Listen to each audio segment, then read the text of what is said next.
Hey everyone, it's Marcus and I'm chatting in my jungle room again. I'm heading over to Buffalo, New York today, where I'm speaking to the Wooten Brothers. Please introducing Victor and Roy. Hey boys, how are you? Hey, Hey, Marcus, great to be here with you. Oh, nice yep, to be with you. I mean, you guys are so freaking busy.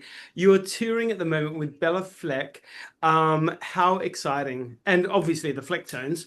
But Yep. yeah, how's that going? How's that tour? Wow, it's amazing. It's it's a holiday tour. We put out a holiday record quite a few years ago, maybe over 10 years ago, which actually won a Grammy Award. Yeah, wow. yep. And it's called Jingle All the Way. And if you want to hear traditional, US Western um, holiday music, but re-envisioned, Yep. done a different way, this is the record. The 12 Days of Christmas I in love 12 different keys and 12 different time signatures, all going up and down. It's all over the place, but accessible. You get it. uh, You don't have to count through it unless you want to. And we're getting to do that. It's a lot of fun. Step aside, Yeah. Mariah Carey. You guys are coming through. Yeah.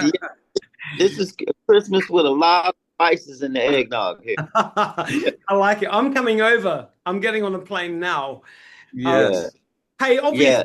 the founding member of Bella Fleck and the Flecktones, a good few years ago, back in I think it was the early 90s, wasn't it? Um, Yeah. Yeah. We yeah, prior, we actually recorded and met in the late 80s, but I think the record finally came out, I think 89 or something like that. Just incredible. And to think, all these decades later that you're still, touring with this incredible super band. But prior to that as well, though, I mean, let's go back even further. Obviously, you guys started doing shows, touring, creating music with the Wooten Brothers, all four of you. Um, so, I mean, kicking butt for a long time. And excitedly, you are coming to Australia in early 2026. Can you believe 2026 is here already? Bonkers. Already. I can't keep up. We're- Touring Australia in February 2026. I will put the link in the post, everybody, so you can grab your tickets because it's going to be a hoot of a show. Whew, tell us about the tour. Well, this tour will be with the four brothers, the Wooten brothers. We had a fifth brother that we unfortunately lost way too soon in 2010.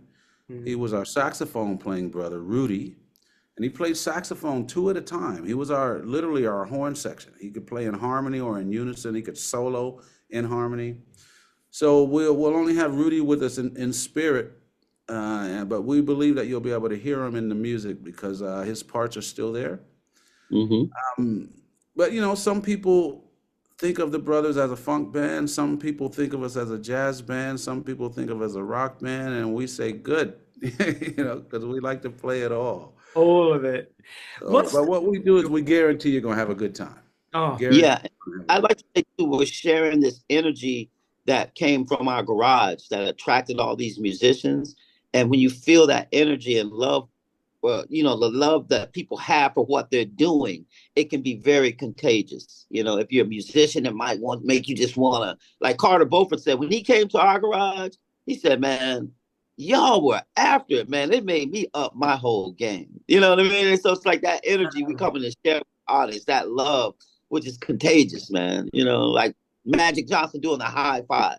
oh my God. He's high five, and now the whole world is feeling it. So we're just coming with that energy and looking forward to come to different parts of the world, like Australia, man, coming back. right. Your music is amazing. It's just Thank you. phenomenal. Have you toured Australia before? We have, yeah, we have. I think we were even over there. Was it last year, Roy, or the year before? But within a year, we've been over there. My brain is not real good with time frames and dates. I But yeah, we've been there quite a bit with Bela Fleck, Yep. with the brothers. Yeah, I love Wow. it. Got a lot of friends there. Yeah, yeah. Good. Good musicians there, great musicians there. So, what Yeah. do you love about Australia when you get back here? Obviously, it's going to be summer when you get here in February. What are you looking forward to doing when you get to Australia? Enjoying the summer, enjoying Yeah, the sun. because it's snowing over there, isn't it? Oh my goodness, it's so cold. But the main thing is that it's different. You Yep. know, even though we can understand the language, it's different. Everything is different. I mean, we don't get to see kangaroos at home. You Mhm. know, the Yeah. Yeah. food, the people. Um, you know, there's Aborigines, there's original people. You know, Yes. everything is different, and we love that. You know, as much as we love home, it's good to get away from it. You know, Mhm. and not that it's bad or anything, but it gives us more to bring back home. Oh, I get it. Yeah. The Yeah. Yeah. experiences. Roy, Hmm. sorry, what were you going to say? I was just gonna say, yeah, it's like Australia is in a whole nother part of the planet, and it feels like you've entered whatever that zone is that makes kangaroos grow only there. You know what I mean? Like in this zone, and nobody can tell you why, but it's like we're there, man, and it's like I feel it every time we come there. It's really something special, you know? And it's Yeah. essentially a 5-week flight just to get here as well, right? It goes Yeah, forever. Hey, yeah. let's go back to the early days. Who were you listening to as the five brothers? Who were you listening to that really drove you away into this career? Roy. Wow, you know what? We kind of grew up like even before Victor and Joseph were born. It was me, my oldest brother Reggie, myself, and Rudy, the saxophone player Victor just talked about. And we just grew up listening to the radio. And radio would play everything from like the Rolling Stones to the Beatles to Dave Brubeck. Take Five was on the radio. To all of a sudden you hear something da da da da da da da da da da. What goes up? And it's like, wow, man, stage band with a rock kind of beat. You know what I mean? Like you just heard all this stuff. I You love know, it wasn't one thing. And so all that stuff we're taking with us, right? So Vic and them come along, man, and James Brown is exploding on the scene. how And we're just, whoa, man, we're just like into that electricity from the dance to the showmanship to the screaming to the music to the funk, right? Then we open for Curtis Mayfield when Victor's 5 years old, and he's cool and dynamics and soft and man, gospel like. And it's like, ooh, he's taking the crowd with dynamics, pulling it softer. So I'm just saying, along the way, we're learning tips and stuff from all of these people as we begin playing with them. We went on a Superfly tour when Victor was 5 years old with the Curtis Mayfield. It ended early, but we still had enough experience rubbing off of that kind of mastery where it's like I think the whole love for it just we were just immersed in it uh, and spreading it. Yeah, the only thing I would add to that, Marcus, if you don't mind, yeah, yeah. like Roy mentioned, you know, pop radio at the time didn't mean, you know, the pop that we call it now, four chords or whatever. Pop just meant popular. Yeah, So yeah. anything that was popular, it didn't matter the style, radio would play it. So we grew up on that. But at the same time, our dad, when he was younger, they could only get like the Grand Ole Opry country station on the weekends or something. So Yep. daddy loved all this country music, Burl Ives and you know, and Glenn Campbell and you know, Loretta Lynn. He loved all of that stuff. But every Sunday, mom would put on Mahalia Jackson and Nina Simone. She put on all this soulful gospel music. So we were being influenced by so many things and we just ate it up. I love it. Nina Simone is one of my favorites. We just had Woo. her over here, Lisa Simone, doing a tour a couple of months ago, and seeing Lisa Simone was the next best thing. It was amazing and such a beautiful soul as well. Yeah. Hey, staying back in the early days, when so your parents were they musical at all? Musical, yes, but they didn't play instruments. Okay, so But when were they musical, very supportive of this career? Mm, yeah, Yeah. 1000%. yeah, wow. When they and this was even before I was born. Yep. Before Joseph and I were born. Reggie, Roy, and Rudy were just a year apart from each other. Yep. So when our parents found out they were interested in music, they did their best to make it easy for them. And this is with no money and you know, but they would take them. Reggie, Roy, and Rudy our parents took them to go see James Brown live. Mm-hmm. So Joseph and I, like, I'm not even born. So Reggie, my oldest brother, is only 8 years older than me. So for me to not even be born yet, and Joseph maybe was just born or not born, you got to think of how young they were. And our parents realized we need to take these kids to see James Brown. Mm. And Reggie, Roy, and Rudy, from what I hear, were dancing in the aisles, in the Mm-hmm. audience, so hard Man, that James Brown spotted them and brought them on stage to dance with him. that's huge. All right. There's a So brush with greatness. say it again, right? There's a brush with greatness right there. Absolutely. Uh, So, I mean, just think about that. James Brown recognized something, mm, and let's bring them on the stage. But I think back to what was probably going through our mom's mind, where most parents probably wouldn't let the kids dance in the aisle.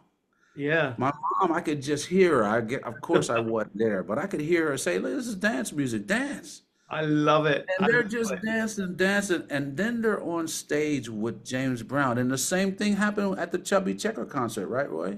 Yeah, we're doing the twist. Doing the twist in the audience, Chubby Checker brings them up on stage to twist with him. So, our parents recognized it very early, even before I was born, before Joseph's born. They said, these boys are into something. Let's support it, Mm, right? yeah. So by the time I came along, by the time Joseph, who's 3 years older than me, when we came along, the older brothers were like, okay, what instruments? Let's just fill out the band. We need a keyboard player. There's Joseph. We need a bass player. There's Victor. All of a sudden, the band was complete. Parents say, hey, let's get some gigs for them. That's And how we grew then up. fast forward and 10 Grammy Awards between the lot of you. You've shared stages with incredible names. Some of those incredible names have had the opportunity to share the stage with you as well. What would be one of your proudest moments in your career so far? Ooh. For me, it's funny, I have a little sideways answer because I like it's fun going to the Grammy Awards, making a wish list and seeing those wish lists actually happen from what you imagine. Wow. But one thing that for me is a very proud award is the Miles Davis Award. Yep. Because the Miles Davis Award is given out, I think, 1 year to one musician who just earns that award. But with me and Victor playing with Bela Fleck and the Flecktones, it's the first time they gave the award to an entire band, where everyone in the band got the award. That broke the mold right there. That was And in Montreal, Canada. yes. And for me, it recognized like Miles Davis was known for good bands, not just for solos. So to me, it's sort of like underscore what that award was really about. And for me, like even when Victor talks about teaching, you see a lot of people online right now seeing how good they are. Oh, I'm going to get so good. I can win the Miles Davis Award. But a lot of music is about how you make the other band members sound.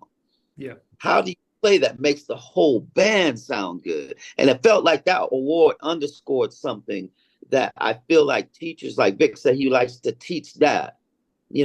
How what you play make the singer sound like $1 million? You know what I'm saying? And Yeah. to me, that award speaks to that. And so, just to answer your question, that's one reason why that award is very special. I love that, Roy. I love it. And Victor, what would yours be? Well, man, there's so many. One being getting to play acoustic bass, upright bass with Chick Corea, when that's not my instrument. Yep. For some reason, he believed in me enough to have me come in and play upright bass for almost a week at the Blue Note in New York. And that was one of the things where I learned how to believe in somebody else's belief. Because I didn't believe in myself to play upright on his gig. But if he believed it, I believe in Chick. So I'm going to borrow his belief. But some of the other ones is I've been running music camps now for 26 years. And there have been some people who have come through the camps that I get to see go out and change the world. Yeah, wow. And that's great. And I'm not saying that to take credit at all. But it's like seeing your kids grow up and do amazing things. And I have four, biological kids with my wife, but with the camp, I see so many. When Beyonce Beyonce formed her first all-female band, the bass player was a woman named Divinity who came to my very first camp. No She way. was poor, living in Atlanta, playing a little bass, didn't know a whole lot about the bass or music, but she came to the camp and I saw something in her that I'm like, okay, this is something my tour could use. And she's got a gift, and the world needs to see it. So I called her maybe a month or a couple weeks after the camp, and I took her on tour for 5 or 6 years. We traveled the world, until she outgrew me and auditioned for Beyonce. We saw her, CNN was following her at the audition, on the news, at the auditions for Beyonce. Somehow they seemed to see what I saw. They followed her. She got the gig. And now I'm like, can I get in to see you play with Beyonce? Can you get me a ticket? Can I meet Beyonce? And I love it. I Yeah. love it. I don't take credit for it at all because she had it. If I have anything to do with it, I put her in a platform to where she could share it with the world and hone it to where when she got with Beyonce, it wasn't new. She already knew who she was and what to do. And she nailed that gig. I love seeing that. She's just one. There's another guy who came as a bass player, and then the next year he wasn't even playing bass. He started music festivals. Yeah. That Wow. guy at summer camp in Chillicothe, Illinois. Yeah. Just to be able to see people find themselves, which is what our parents were all about. Know who you are. And so for me, I started a camp so that people could find themselves. Yep. And we just use music to get them there. And spread that joy. Yeah. And then the brothers are there. What's cool about that is seeing them come back. They come to camp and then they come back to camp on a tour bus and bring the whole band. Yeah. I love But it. whole band to camp. Yeah. Yeah, Divinity brought the whole Beyonce band one day. At Damn. least most of them. There's a few that couldn't come. Your There's a experience. band called Sound Tribe Sector 9. I love it. STS. Like the bass player, Alana Rockland, was at that same camp, the first one in the year 2000. Holy moly. And to see her just out there playing, I mean, they're playing bigger places than I am. But they're, and I love it. It's just amazing. Awesome. I love it. Yeah. So those are some of the most biggest highlights of seeing other people go out there.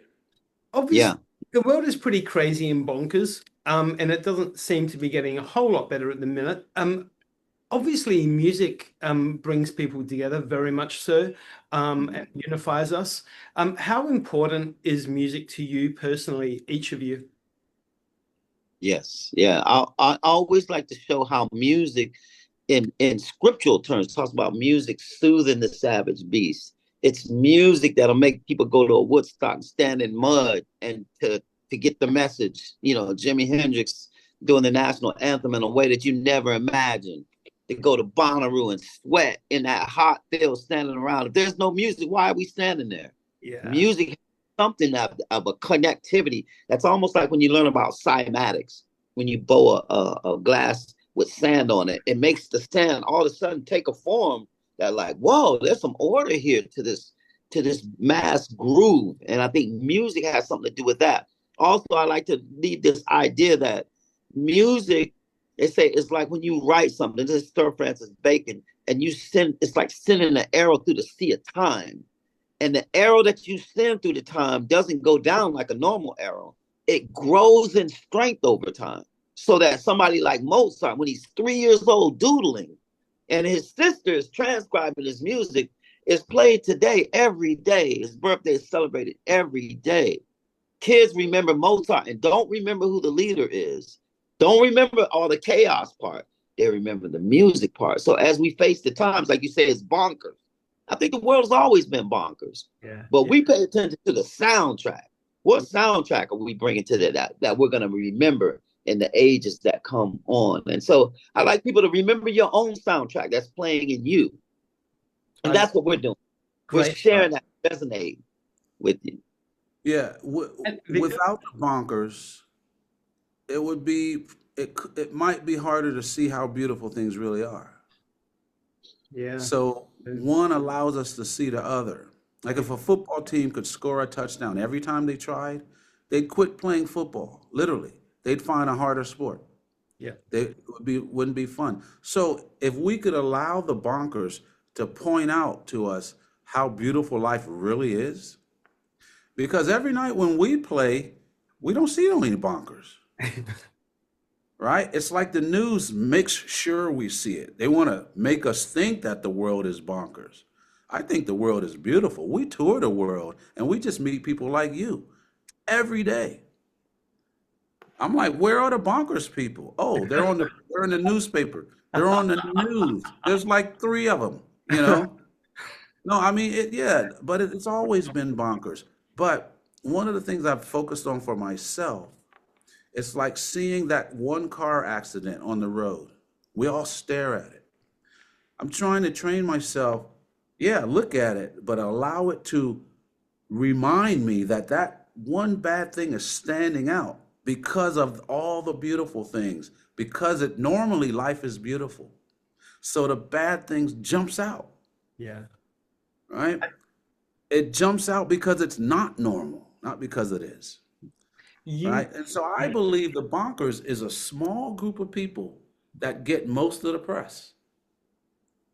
But the people we see are like you. Beautiful people around the world.